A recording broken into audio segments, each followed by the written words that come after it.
What's up, guys? Welcome to another episode of What Happens Here, Las Vegas's newest sports and entertainment show. I'm your host, Marcus Deegan. Thanks for joining us once again, all the way here from Sin City, Las Vegas. We are talking to some of the really interesting mixed martial artists and entertainers from all around the world. We are continuing on with our MMA interviews today. We're talking Irish mixed martial arts.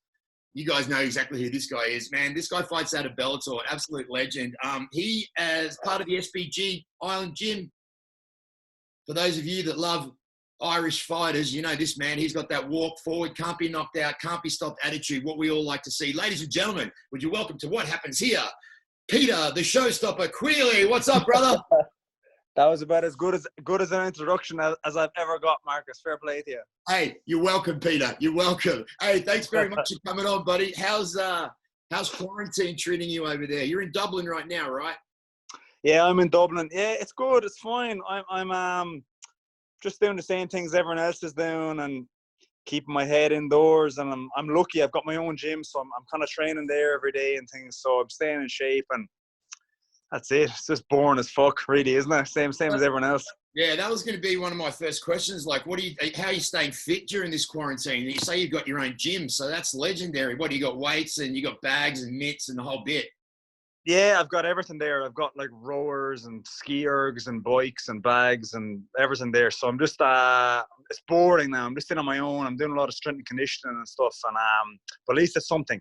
I'm keeping myself in shape and stuff. So when this thing blows over, it won't be too bad. I'll be kind of in shape and I'm ready to get back into it flat out then.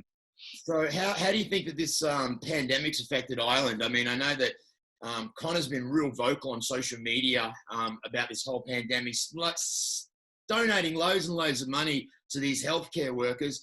I mean, he should be president, I think, next. I think he's brought more awareness to it than the politicians. How has it affected the country?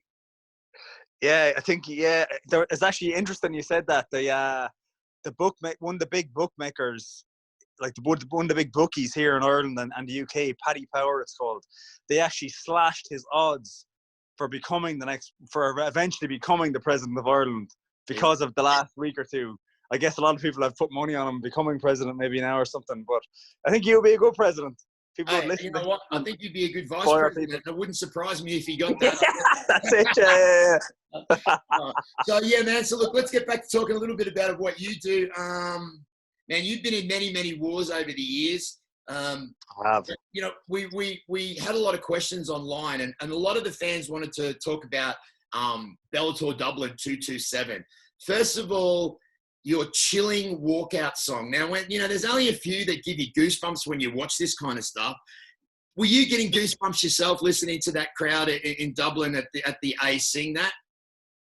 Of course, it's as you said, it's an eerie setting in Las Vegas. It's an eerie feeling walking down that ramp and to that song and that crowd, and it's just that I can't even describe it. People have asked me many times in interviews to describe this, and I can't.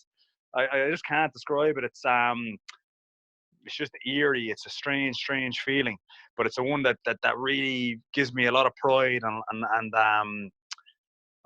don't know. It's just crazy. I'm yet to answer this in a satisfactory manner. Yeah. What this feels like, to be honest. I just can't.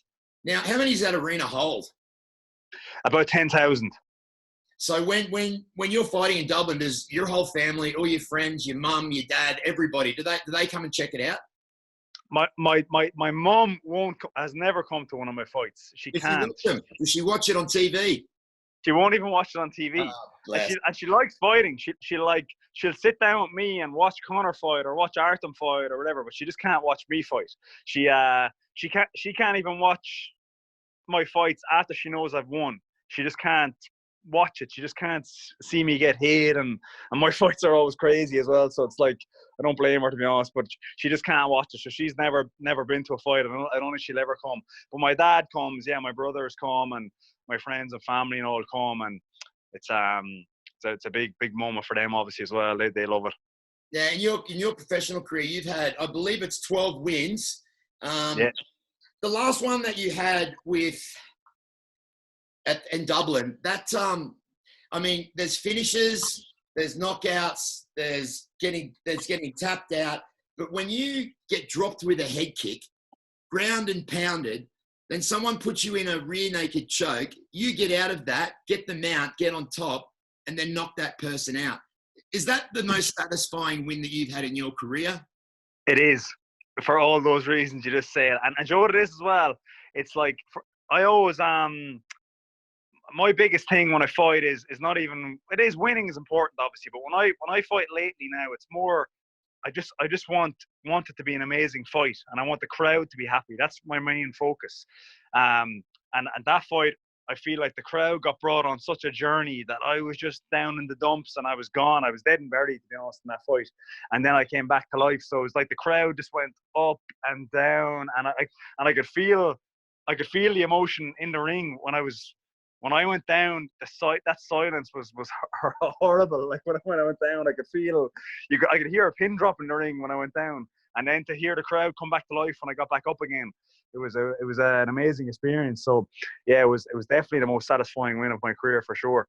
Yeah, it was definitely a real rocky moment when it came to that kind of feeling that you got, you know what I mean? And we watched the fight here in Las Vegas, and the reaction that you had from the crowd there, let me tell you, it was happening in every living room here in Las Vegas, because we're all getting about seats. I'll tell you that. And listen, man, like with the Miles Price fight, I definitely thought you got robbed on that one. When you lose by a split decision, is that something that it takes you a little while to get over? Do you have to restart your visualization of where you want to go?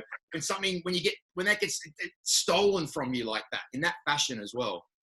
Not really. Like that fight, actually, it's funny. That fight was like a big fight for me and Miles. There was a lot on the line. There was a lot of talking before it, and you know what I mean. It was a big deal, and there was bragging rights there. There was a lot of things going on that we both wanted to win that badly. But even though all of that was said, that fight is actually one that hurts me very little, and I'll tell you why. Because I kind of, I know I didn't get my hand raised on the night, but the general consensus is that I won that fight, and I feel like I won with the fans, and that's all. That's the win you want, is the fans. That's all. I don't really care what the judges think. If the fans thought you won, you've won, and that's it. They're who are paying your wages at the end of the day, and are like keeping your name out there and things. So I was kind of, even though it did kind of sting a bit, I got over it very quickly for that reason, because that was the feeling I got online, and everyone messaging me and all these different things, was that you won, you just got robbed, and that made it a lot easier to take, to be honest.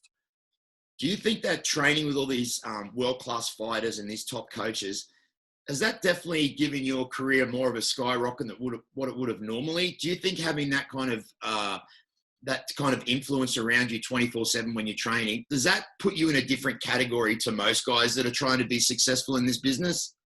For sure. Like your coach is obviously one of the most important things, but obviously what's equally important is your training partners. People forget about this as well. You can have an amazing coach, but if you don't have amazing training partners, you're not going to go far. And I'm really, as you know, I'm very, very lucky. I've got like Conor. I've got the best fighter in the world. Yep. In the whole world as one of my main training partners. And then I've got Artem Lobov and Pedro Carvalho and all these different guys that I can call on, all these, like Brian Moore, all these world-class guys that I train with every day. So I'm very, very lucky. And also I'm not that arrogant that I can't see that I got a nice rub publicity-wise of being Conor's main training partner as well, that has helped my career too. And that's important to say as well. And I've been very lucky with that we all know the game, we all know how to promote ourselves, and then because of that, all of each other get a little rub off each other in that regard as well, which is equally important as your training as well, that people actually see you and know who you are and get interested in you. So I've been very lucky with that as well. I've been very lucky with my career in general, to be honest. Sometimes I look back at my career and I'm like, I can't believe it's gone this well. Did you visualize this was going to happen, Pete? Did you visualize this into your future? Is this something that you thought of and always wanted when you started your career in mixed martial arts? Yeah, it is. And I did visualize it. I wasn't always confident it would happen, to be honest about it. But I grafted my bleeding a hole off and just worked so hard, sleeping in my car in the early days outside the gym and sleeping on couches in friends' houses when I could. And I spent the first couple of years in Dublin when I moved up, sleeping tops and tails with my cousin Mike in a little rat hole of an apartment in a single bed. Then his girlfriend got sick of me and kicked me out. So I was living outside the gym then for a long time, and so I've etched shit all the way up until this. So I've worked very hard, and I did visualize it and just stuck with it. And it was hard at times, very hard at times, but you know, it's hard to deny hard work, as they say. So I'm here now. Well, I interviewed your brother Artem Lobov yesterday. He had some really nice things to say about you. He's a very funny man to have around. What a sense of humor that guy's got. We had a right crack today. Jesus, he made me laugh. He's so funny. He's just a fucking hoot. He is. He just breaks my heart every day I see him. He's just so funny. And me and him, we get on. But when I very first came to Dublin and came to SBG, he was out of everyone, he was one of the guys I hit it off with right away. I don't know why. But I hit it off with him very quickly. And there's a good story about him as well. Back then, when I was sleeping on couches and sleeping in my car and all, I didn't have 2 pennies to rub together, Marcus. I couldn't even hardly feed myself. Yeah. And at the time, Artem was he just left college, and he was fighting, and he was also working in a bank. So he had a job. So he had a few quid. He had money coming in. And I remember for about 2 years, he was like my sponsor. He was like buying me dinner every day and all these things. And I used to try and pay him back as much as I could, just training with him and being there for him for all the fights. I was going to Poland with him and going to all these hellhole places with him, doing as much as I could for him. But he was so helpful to me in the early days. He was like, and he wasn't making big money. He just had a normal job, but he was sharing every penny of it with me. In fairness to him, I remember almost every session we do, he'd take me out for dinner afterwards and feed me and send me home and send me back to the car or whatever. And he was great. He's got a heart of gold, Artem, and he's a funny bastard as well. But he's just a really nice person as well. That has to be said about him too. Yeah, well, I mean, a lot to say about you. I mean, Coach Kavanagh says that you're made from different stuff. Jay Baller said he's one of the good guys. Do you take pride in knowing that you are? I mean, you're loved by the fans, but obviously you're really respected by your teammates as well. That means a lot to you, right? Yeah, it does. It means a lot to me. There is a kind of a. I definitely do have a role as a kind of. I do see. I do think the guys see me as kind of a team captain in SBG, and I take great pride in that. Great pride in that, because it's men like us we're like fighters like us who have reached the top like this are uncommon amongst uncommon men, as you would say. So to be someone then that these uncommon men look up to, it's just an amazing feeling, and I take pride in that, and I always help the guys as much as I can, and I take that role very seriously. Well, rightly earned, brother. Rightly earned. So, I mean, outside of MMA, what else are you doing? I heard you do a bit of Bikram yoga. Is that right? I do, yeah. I love Bikram yoga. I do a lot of that. I'm actually pretty good at that. I got into that a good few years back now. Just I was having pain on my back, and just as a last kind of a ditch effort, I tried this, and the pain went away very quickly, and I was like, I'm never stopping this, and I'm addicted to it now, to be honest. I do it maybe 2-3 times a week. I try and fit it in as much as I can around training. I love that. I play a lot of video games. I'm a big gamer. I love that. And then I just like watching movies and things. I'm just a normal bloke, to be honest. I don't drink or anything that much. I party a little bit after fights and things, but I'm not a big drinker like that. I just I'm just bleeding in the gym, training and stuff. And I'm very lucky that my pastime or my job is also my hobby. Right. Like, I thoroughly enjoy going into work every day. That's my social life. Yeah. Is going in to see the guys every day.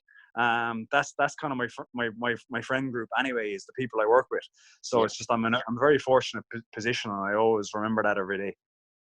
Yeah, my sister teaches the yoga. She goes into the prisons and teaches all the prisoners in there, and she says it does wonders for them. She teaches the special kids with the yoga, and I hear it's just, I hear it's just life changing. So I'm glad that you're really into that. Well, it's amazing. It really is. What's next for you, Peter? Like, when all this finishes, what's your next plan? Are you going to stay with Bellator? Are you going to move to the UFC? Is that a dream of yours? I don't know, to be honest. I've been asked this a good few times, to be honest, about the UFC. Like, to be honest, when I was finishing up in Russia in my last contract, I probably could have went to the UFC then if I wanted to. But just what Bellator were offering, it was just a no-brainer. It didn't really make sense to look anywhere else, to be honest about it. And since I've been in Bellator, there's nothing has happened that makes me want to leave them. Put it that way. As a matter of fact, it's escalated and ramped up. I'm now, even though I've put it this way, even though I'm only on I've only had 2 fights for Bellator, but I'm on my 3rd contract. So, so you know, glean into that. Going up and up. Yeah. Glean into that what you will. So it's like we're getting on very well. So it's I'm not in a situation where I'm looking for a new job. I put it that way. Mate, you know, I've been pretty much following your career since the beginning, and you know, there's some really good people in this industry. You're one of the top ones. And for you to come on and let me interview today, bro, shows a lot of class. We're stoked that you came on. You've been a great person to talk to. And is there anything else that you want to say before we bounce, Peter? All I'll say to you is, as you know, I don't do many interviews, and that's a testament to you that I came on and did this one. I was actually saying it to my girlfriend. I was just on a walk there for a while, and I was saying I'm going to do an interview with this guy Marcus because he's a good guy, and I don't normally do interviews. The only time I do interviews is on fight week because Bellator make me at the media day, and that's the only time I do. I don't particularly enjoy doing interviews, but I was happy to do one with you. You're also a very good person. I've known of you and seen you for a long time, so I was very happy to come on and do this for you, brother. Thank you very much for coming on the show today, brother. I wish you nothing but the best in the future for you and your family, and I can't wait to see you get back in there and kick some freaking ass in that octagon. And that beard, what do you use for that beard? Do you use this? Oh, Jay Bowler's beard balm. No, I don't. I must get him to send me some of that. All right, we're gonna get him. You should get him on the podcast. Oh, I already asked him. He's a bit shy, I think, but this is. Yeah, I think he is. Yeah. I was just saying to Peter. I remember when I first met him. He's as you know, he's one of Conor's security details. But he's like, when I first met this guy, I was like, whoa, this guy is he's a motherfucker. This guy, he just felt so safe around him or something. And he's a real sweetheart as well, Peter. And he's so nice. It's actually funny. He came basically especially to see one of my fights in Ireland one time. He was kind of visiting Europe and stuff, and he came and watched one of my fights in Ireland actually one time. It was gas. He's such a nice guy. He is. He is. Well, there you go, ladies and gentlemen. The Showstopper appearing on the show today, brother. Thank you very much for coming on, man. The fact that you did this means a lot to me, and I look forward to talking to you again in the future one day, my brother. Okay, bro. Thanks so much. I'll see you soon.